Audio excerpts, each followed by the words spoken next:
In our virtual lesson today, we'll continue to study the impact that military conflict had on medieval life.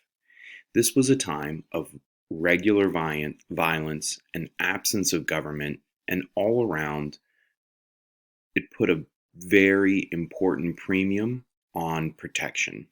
And that made knights more important than perhaps many of us can imagine. And so we'll think about knights and some of the rules they had to follow given the extreme amounts of power that they had. You'll need handout number 8 in front of you, which is the knight's note sheet. We're going to be working on the back. If you don't have one of those, just use some lined paper and what you have on screen to do your best. First, think a little bit about the two sources that I have on screen. Consider this as a historian and as a person trying to make insights about the actual documents. So, what type of source are they, and what can we learn, particularly about knighthood? Pause the video and think for about 30 seconds. Hopefully, you're looking at the captions as well as the images themselves.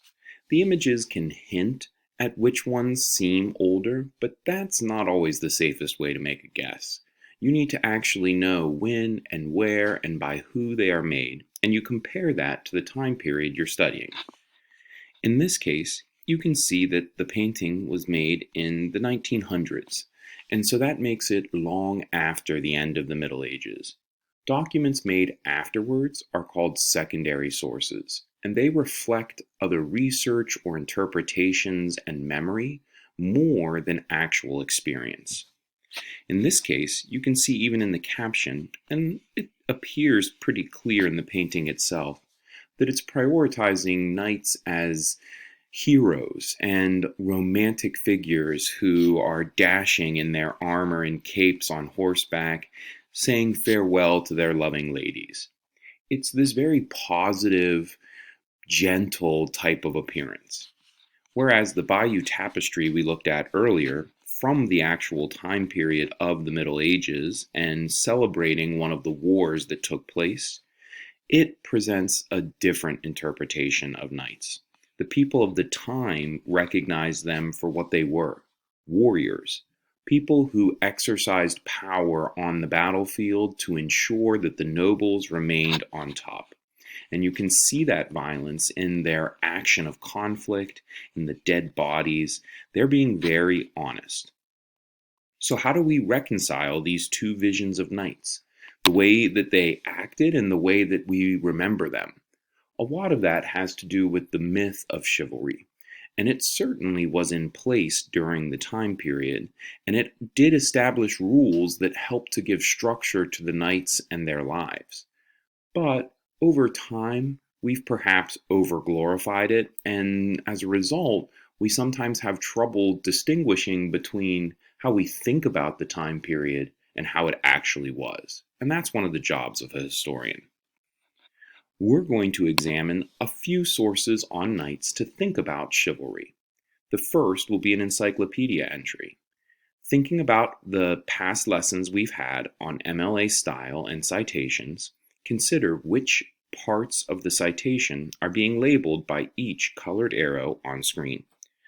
Pause the video and think if you can give a name to each of those sections.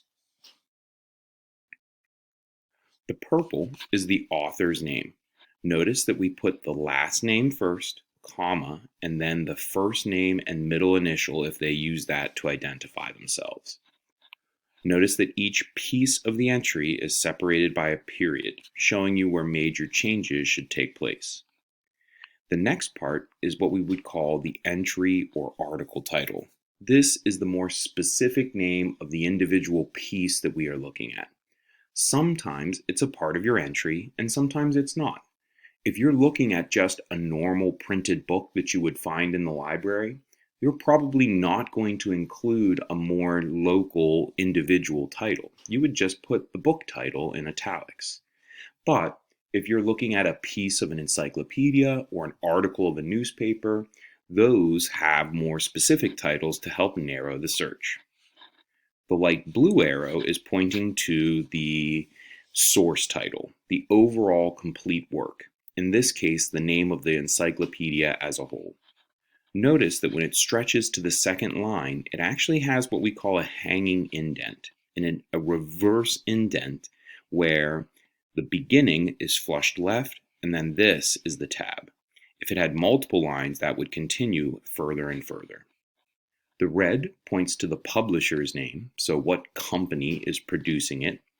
The green is the publication date, and the blue is the access date. When was it specifically pulled from the internet? Here is the article itself. Take a minute to read this piece of it about chivalry. Think about how it presents the difference between ideal and reality.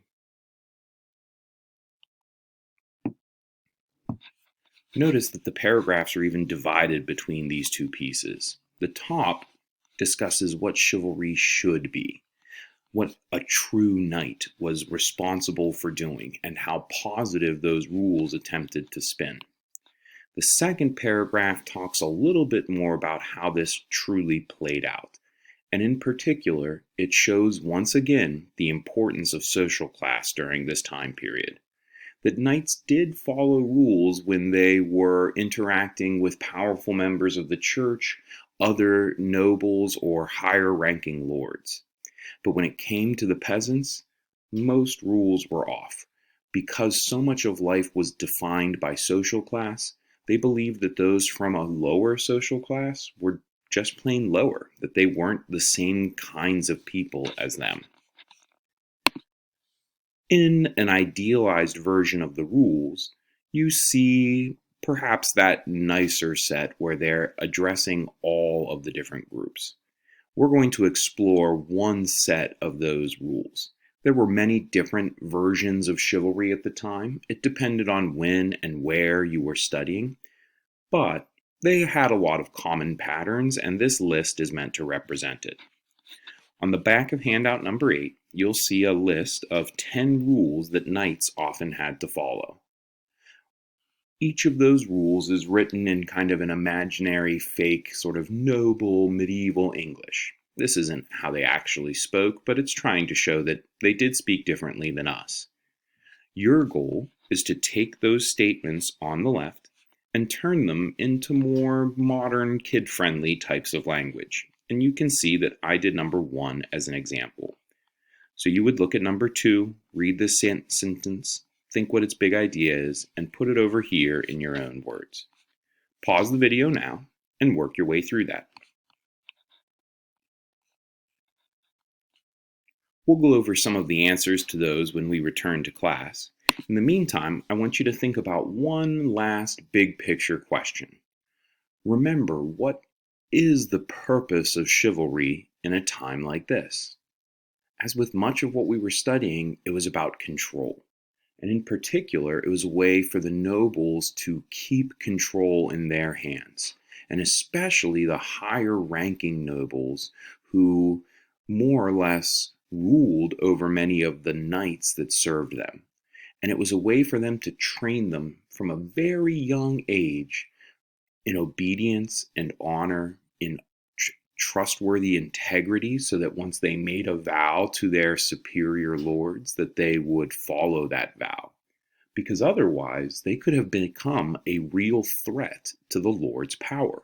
Since military strength was so important during this time, and since the knights had it, the lords needed a way to keep control. Making sure that they could withhold land from their vassals was one way, but training them from very young ages and infusing this through stories and songs and church leaders, all of that worked to deeply embed these ideas in the heads of the knights. Now, they didn't just benefit the lords, they also benefited the church, and in a perfect world, the peasants as well, because each of these rules kind of focuses on one of those 3 groups.